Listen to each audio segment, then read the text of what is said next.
지난주에 각 교단별로 총회가 있었습니다. 우리가 속한 대한예수교 장로회 통합 측에서도 총회를 앞두고 굉장히 의미 있는 통계 자료를 발표했습니다. 2019년 말 기준으로 교인이 50명 이하의 교회가 전체 교회의 50.3%라고 합니다. 100명 이하의 교회는 66.8%, 300명 이하의 교회가 85.8%입니다.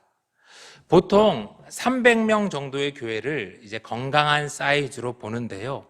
그러니까 85%의 교회가 그 상황에 미치지 못하고 있는 거죠.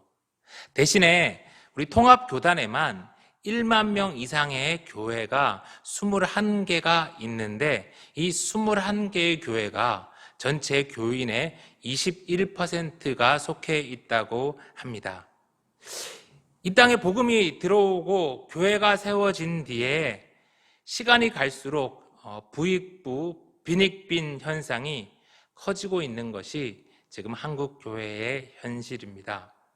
이런 상황 속에서 올해는 수해에 코로나까지 겹쳐서 얼마나 많은 한국 교회와 성도들이 힘이 들고 어려운 시간을 보내고 있는지 모르겠습니다.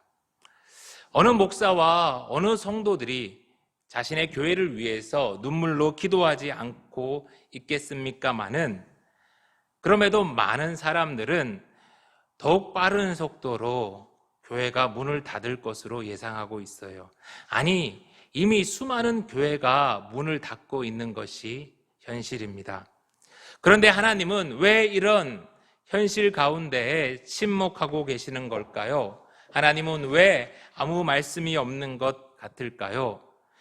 우리 사무엘상 4장 10절의 말씀을 함께 읽겠습니다. 블레셋 사람들이 쳤더니 이스라엘이 패하여 각기 장막으로 도망하였고 살육이 심히 커서 이스라엘 보병에 엎드려진 자가 3만 명이었으며 하나님의 괴는 빼앗겼고 엘리의 두 아들 홈니와 비나스는 죽임을 당하였더라. 오늘 본문의 상황이 우리 한국 교회가 처한 상황과 참 비슷합니다. 이스라엘 백성이 그렇게 소망하고 기도했는데 하나님의 언약궤가 우리에게 있는 한 우리는 절대 원수 블레셋에게 진리가 없다고 자신했는데 그만 이스라엘은 블레셋과의 전쟁에서 크게 패하고 맙니다. 첫 번째 전투에서 4,000명이나 두 번째 전투에서는 언약궤까지 앞세웠는데도 불구하고 무려 3만 명이나 죽고 심지어는 언약궤까지 빼앗겨 버리지요. 참으로 가슴 아픈 현실입니다. 그런데 성경은 오늘 이 아픈 이스라엘의 역사를 그저 담담하게 서술하고 있어요. 하나도 가슴 아파하지 않는 것 같습니다. 이스라엘 백성이 원수에게 이렇게 지옥적인 패배를 당했는데 그렇게 많은 젊은이들이 피 흘려 죽어갔는데 심지어는 하나님의 상징 언약궤마저 빼앗겼는데도 말이지요. 도대체 왜일까요? 성경은 이스라엘의 리더 제사장 엘리의 눈이 어두웠다라고 말하고 있어요. 엘리를 대신해서 언약궤를 가지고 전쟁에 나갔던 그의 두 아들 홈니와 비느하스가 하나님을 두려워하지 않고 방자한 자들이었다라고 말해요. 사무엘상 2장 30절의 말씀입니다. 나를 존중히 여기는 자를 내가 존중히 여기고 나를 멸시하는 자를 내가 경멸하리라. 보라, 내가 내 팔과 내 조상의 지팔을 끊어 내 집의 노인이 하나도 없게 하는 날이 이를지라. 엘리와 그의 두 아들들은 하나님을 존중히 여기지 않았어요. 아니, 그들은 하나님을 심지어 경멸했어요. 엘리와 그의 아들들은 하나님의 말씀은 듣지도 못하면서 그저 언약궤를 부적처럼 붙들고 살았던 거예요. 그런 엘리와 그의 집안에, 그리고 더욱더 두려운 것은 분별 없이 그들을 따랐던 이스라엘 백성들까지 사무엘을 통해 말씀하셨던 하나님의 심판이 임한 거예요. 여러분, 요즘 가장 욕을 많이 먹는 집단이 안타깝게도 교회예요, 교회. 코로나로 인해서 가뜩이나 안 좋은 교회의 모습들이 이번에 너무도 적나라하게 드러났어요. 신사 참배 때는 그래도 총칼 때문이라고 변명이라도 할 수 있었는데, 지금은 스스로 돈에 굴복하고 권력을 탐하고 있어요. 그런데 놀라운 것은요, 세상 사람들이 그렇게 목사를 욕하고 교회를 향하여 손가락질을 해도 하나님 욕은 안 한다는 거예요. 예수님을 안 믿는 사람들도 예수님 욕은 안 하더라고요. 사랑하는 성도 여러분, 종종 우리는요, 이스라엘의 패배를 하나님의 패배로 생각해요. 그리고 교회가 욕을 먹을 때 하나님도 패배하고 실패했다라고 생각해요. 여러분, 그런데 정말 그런 것일까요? 아닙니다. 예배당 안에 있는 우리 교인들만의 착각이에요. 내가 속한 교회를 하나님과 동일시하고 우리 교회가 하나님 편이니 하나님도 언제나 우리 편이라는 것은 엄청난 착각입니다. 코로나 이후에 많은 예배당 문이 닫혔어요. 어떻게 하나님의 집 문이 닫힐 수 있나 안타까워하며 슬퍼합니다. 여러분, 근데 한번 생각해 보자고요. 예배당 문이 닫히면 하늘의 문도 닫히고 하늘 문이 닫혀서 하나님의 은혜가 이 땅에 우리에게 임하지 못합니까? 하나님이 예배당 밖으로 나올 수도 없고 우리는 하나님 계신 성전에 들어갈 수도 없는 것인가요? 아닙니다. 하나님은 결코 예배당 안에 갇혀 계신 분이 아니에요. 물론 교회가 이토록 욕을 먹고 예배당 문이 닫힌 것을 보면서 하나님도 누구보다 슬퍼하실 거예요. 그러나 오늘 말씀대로 하나님은요, 자신이 친 백성 삼은 이스라엘마저도 원수에게 짓밟히게 두셨어요. 하나님의 임재를 상징하는 그 언약궤마저도 다곤의 발 아래 짓밟히게 두셨어요. 한국교회의 몰락이 하나님의 몰락이라고 생각하는 것은 완전한 착각입니다.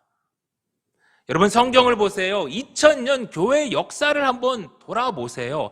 하나님은 눈 하나 깜짝하지 아니하시고 패역한 이스라엘을 망하게 하셨고 바벨론의 포로로 끌려가게 하셨어요. 부와 권세를 누리던 그 큰 교회들을 하나님은 무너지게 하셨어요. 여러분, 하나님은 저 같은 암 환자 치료의 달인이세요. 하나님은 환자가 아파요, 싫다고 발버둥 쳐도 하나님의 치료를 망설이지 않으세요. 때로는 독한 항암제를, 때로는 과감한 수술로 우리의 잘못을 도려내세요. 하나님은 하나님의 때에 하나님의 방식대로 하나님의 환자를 살리세요, 치료하세요. 이미 언약궤는 이스라엘 백성들에게 욕망을 비르기 위한 알라딘의 요술 램프가 되어버렸어요. 전쟁을 이기기 위한 부적이 되어버렸어요. 예배의 대상이 되어야 할 야훼 하나님이 램프의 진이 취급을 받고 있는데, 그래도 하나님이 가만히 계시면 하나님이 아니시죠. 사무엘상 4장 17절의 말씀입니다. 소식을 전하는 자가 대답하여 이르되 이스라엘이 블레셋 사람들 앞에서 도망하였고 백성 중에는 큰 살육이 있었고 당신의 두 아들 홈니와 비느하스도 죽임을 당하였고 하나님의 궤는 빼앗겼나이다. 하나님이 심판을 말씀하신 대로 엘리의 두 아들 홈니와 비느하스는 거기서 죽어요. 그를 따르던 이스라엘 백성들도 대패하고 언약궤마저 빼앗겨 버렸어요. 이게 역사이고 이게 현실입니다. 여전히 엘리의 집안처럼 부귀를 누리던 종교인들은 인정하기 싫겠지만 이런 역사는 오늘 우리의 삶에서도 반복될 거예요. 하나님 어떻게 이럴 수가 있어요? 이 교회를 위해 내가 얼마나 수고했는데, 이 예배당을 내가 얼마나 애써서 세웠는데 하나님 살아계신 거 맞아요? 하나님 정말 너무하신 거 아니에요? 이렇게 읍수하는 사람이 있을 수 있지요. 그때 하나님이 뭐라고 하실까요? 18절의 말씀입니다. 하나님의 괴를 말할 때에 엘리가 자기 의자에서 뒤로 넘어져 문 곁에서 목이 부러져 죽었으니 나이가 많고 비대한 까닭이라. 그가 이스라엘의 사사가 된 지 40년이었더라. 엘리가 사사가 된 지 얼마라고요? 40년. 하나님은 엘리와 그 집안이 회개하기를 40년이나 기다려 주셨어요. 성경에서 40년은 거의 꽉 찬 세월을 말하잖아요. 40년이나 꽉 차도록 기다려 주셨는데 회개하지 않으니까 엘리와 그 집안이 심판받은 거예요. 하나님이 너무한 게 아니라 40년이나 이스라엘 백성들을 잘못된 길로 인도하고 고통 속에 몰아넣은 엘리의 집안이 너무한 거예요. 한국교회는 1980년대 경제성장과 더불어 세계사에 참 보기 드문 큰 성장을 이루었습니다. 그러나 안타깝게도 그 커진 교회는 거대한 조직과 덩치를 유지하기 위해 번영신학에 물들어갔어요. 그리고 지금은 부끄러운 줄도 모르고 그 돈과 권세를 자녀에게 세습하고 측근들과 사유화해요. 은퇴하고도 기득권을 지키기 위해서 몸부림치고 심지어는 정치 집단화되어 가고 있어요. 엘리의 때처럼 그렇게 40년이 흘러갔어요. 이런 엘리의 집안과 하나님의 백성들이 끝까지 함께 해야 할까요? 엘리의 집안을 성도들의 삶과 가정을 희생하면서까지 지켜야 할까요? 아니에요. 우리들이 지켜야 될 것은 우리의 신앙이에요. 교인들은 각자가 그 교회가 진정 하나님을 왕으로 모시고 예배하고 있는지 눈을 크게 뜨고 지켜보아야 합니다. 목사들이 엘리 같지는 않은지, 그들이 하나님을 램프의 진이처럼 가르치지는 않는지, 예배당을 언약궤처럼 그렇게 부적처럼 그렇게 만들었는지는 아는지 우리 지켜보고 돌아보아야 합니다. 그렇지 않으면 오늘 이스라엘 백성들처럼 망할 수 있으니까요. 이 시간 4장 21절의 말씀 계속해서 보겠습니다. 이르기를 영광이 이스라엘에서 떠났다 하고 아이 이름을 이가봇이라 하였으니 하나님의 괴가 빼앗겼고 그의 시아버지와 남편이 죽었기 때문이며, 또 이르기를 하나님의 괴를 빼앗겼으므로 영광이 이스라엘에서 떠났다 하였더라. 이가봇, 영광이 떠나갔다. 엘리의 며느리는 죽어가면서 그렇게 한탄하죠. 그녀는 하나님의 영광이 이스라엘을 떠나갔다라고 말했어요. 아니에요. 근데 그건 그녀의, 엘리의 집안 사람들의 착각입니다. 하나님의 영광이 떠나긴 떠났지요. 그런데 타락하고 하나님을 두려워하지 않던 엘리의 집안을 떠난 거예요. 제사장이라는 신분을 방패 삼아 언약궤를 부적 삼아 호사를 누렸던 엘리 집안을 떠나신 것이지, 엘리 집안의 영광이 몰락한 것이지 결코 하나님의 영광은 사라지지 않았어요. 엘리 집안의 사람들은 심판받아서 죽어가면서도 자신들의 잘못을 깨닫지 못하고 회개하지 않았지요. 지금도 동일한 역사가 반복되고 있습니다. 엘리의 집안과 같이 호사를 누리던 종교인들은 떨고 있을 거예요. 어떻게든 자신들의 이 기득권을 지키기 위해서 발버둥치며 자신들의 언약궤를 지키기 위해서 성도들에게 헌금과 헌신을 강요할지 몰라요. 여러분, 속지 마세요. 지켜야 할 것은 엘리의 집안이 아니라 우리의 신앙입니다. 이스라엘은 패하고 언약궤마저 원수 블레셋에게 빼앗겼는데, 놀랍게도 이 가장 비참한 순간에 엄청나고 놀라운 일들이 일어납니다. 5장 3절 4절의 말씀입니다. 아스돗 사람들이 이튿날 일찍이 일어나 본즉 다곤이 여호와의 궤 앞에서 엎드려져 그 얼굴이 땅에 닿았는지라.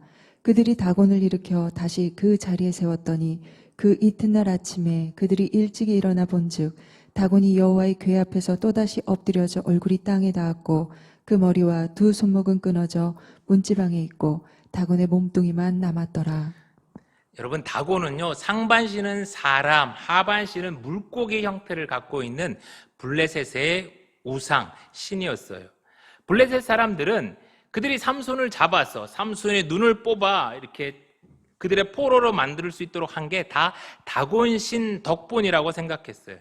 그래서 이번에 이스라엘과의 전쟁에서도 크게 이긴 것을 다곤신 덕분이라 여기며 그들은 이스라엘 하나님의 언약궤를 다곤신 발 아래 노획물로 갖다 둔 거예요.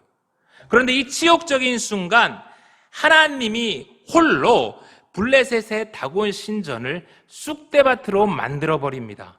그 다곤 신전만 쑥대밭으로 만든 것이 아니라 그 다곤 신전에 있던 이 아수돗 지역을 다 하나님이 쳐서 망하게 하세요. 놀란 블레셋 사람들이 이제 대책 회의를 열어서 이 하나님의 언약궤를 자기들의 더 강한 신이 있는 가드라는 곳으로 보내려고 합니다. 그런데 하나님이 그것조차도 전염병으로 심판해 버리세요. 다시 그들이 에그론으로 보내려고 하니까 이번에는 이 에그론 사람들이 우리를 다 죽게 한다고 두려워하며 못 오게 막아요. 그래서 결국 하나님의 언약궤는 저절로 돌고 돌아서 이스라엘로 돌려보내지게 됩니다. 이스라엘 사람들은 블레셋에게 치욕을 당했지요. 그러나 도리어 야훼 하나님은 자신이 온 땅의 주인이시며 자신이 진정한 하나님 되심을 여실히 드러내고 계세요. 사랑하는 성도 여러분, 예배당 문이 닫혔다고, 교회가 문을 닫게 되었다고, 하나님의 영광이 사라졌다고 생각하는 것은 완전한 착각입니다. 예배당 문이 닫혀도, 심지어 이 땅에 수천 개의 교회가 사라져도 하나님의 하나님 되심은 변하지 않아요. 언론이 아무리 뭐라 하고 세상 사람들이 아무리 교회를 비난해도 하나님의 영광은 조금도 가리워지지 않습니다. 도리어 이 시간을 통해서 하나님은 하나님의 하나님 되심을 더욱 드러내실 거예요.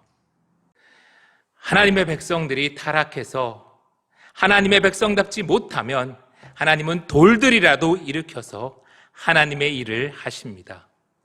코로나 이후에 수많은 교회가 문을 닫게 되는 것을 보면서 너무나 마음이 아프지만 또 다른 한편으로 우리가 놀라게 되는 것은 그동안 한국교회가 알면서도 어쩌지 못했던 수많은 이단들과 이상한 집단들을 하나님이 온 천하의 그 실체를 다 드러내시고 하나님이 손대시는 것을 보고 있어요. 그러니 성도 여러분, 우리 실망할 것도 낙심할 것도 없습니다. 하나님은 여전히 우리 인생의 주인이시고 우리의 왕 되십니다. 그동안 거대한 돈과 힘으로 하나님 무서운 줄 몰랐던 그 목사들과 교회들을 하나님이 꺾으실 것입니다. 예배당 문이 닫혀도 오늘 일어나는 일이 하나님의 공이라면 이 또한 하나님의 나라가 이 땅에 임하는 것이라면 하나님의 백성된 성도가 슬퍼할 이유는 없습니다. 하나님은 엘리의 집안과 따르던 무리들을 심판하셨지만 다른 한편에서 사무엘과 같은 새로운 제사장을 준비시키셨습니다. 눈에 잘 보이지 않지만 하나님은 오늘도 이 시간에 새로운 하나님의 백성들을 일으켜 세우십니다.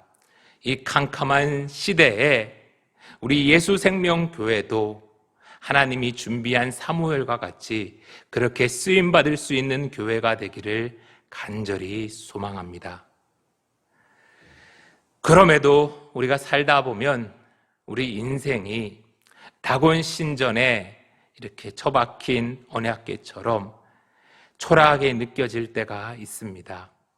내 인생도 내가 믿는 하나님도 인생에서 그렇게 취급받는 게 참 싫지요.